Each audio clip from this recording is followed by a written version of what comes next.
form of utility. It's been around for a long time, since FDR. And the head person, not controlled by government, but it's sort of semi-public in a sense, gets paid the highest salary in the world of government. He gets $8 million a year. That's not a bad amount of money.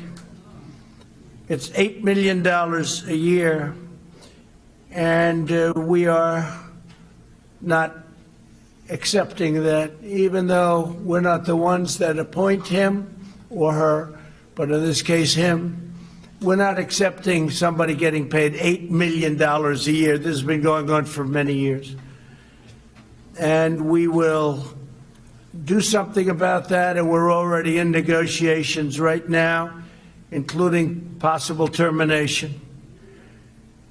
They and hundreds of their fellow American tech workers, the workers at the TVA, were being terminated from their positions on top of all of this and on top of the $8 million salary and a chief of staff who makes much more than $1 million a year.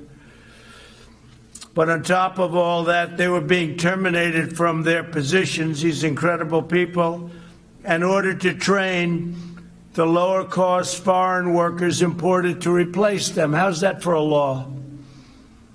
And this was set up originally to create jobs and economic development. And now they're getting fired, and they're supposed to train people for a much lower, who get a much lower salary. It's crazy.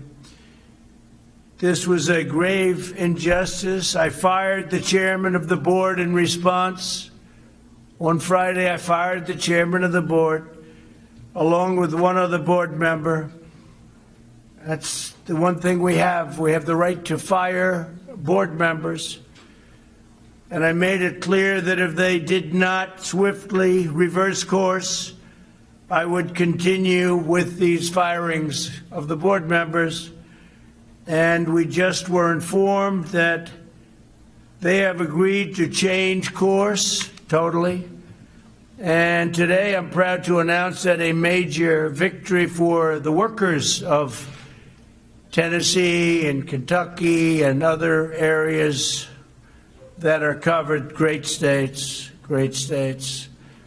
that the leadership of the TVA has canceled all of the layoffs and given hundreds of American workers their jobs back.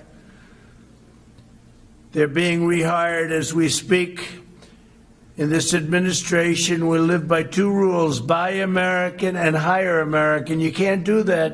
You can't fire all our workers and hire people back from other faraway parts of the world at lower prices, especially when they have to train the people. And they can never train them as good as what you have, because they've been there for many years. They've done a fantastic job, and they love the TVA. We had a lot of people in the office the other day. A lot of the media was covering it. They love the Tennessee Valley Authority. So, and they're so proud to work for it. But this happened, and it was a terrible thing. So now they're going to get their jobs back. They're all going to be getting their jobs back. Nearly every nation on earth continues to combat the virus.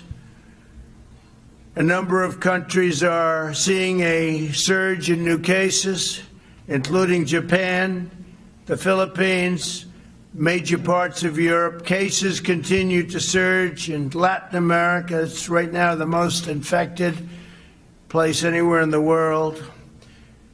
They've more than doubled in recent days. Latin America is doing very little testing. They're not really equipped to do that. It's tough.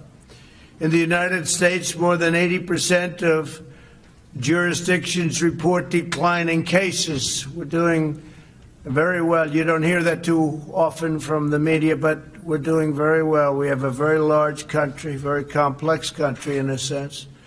More than half of America's counties report fewer than 20 cases last week. So if you look at that, more than half of America's counties. We will make America great again.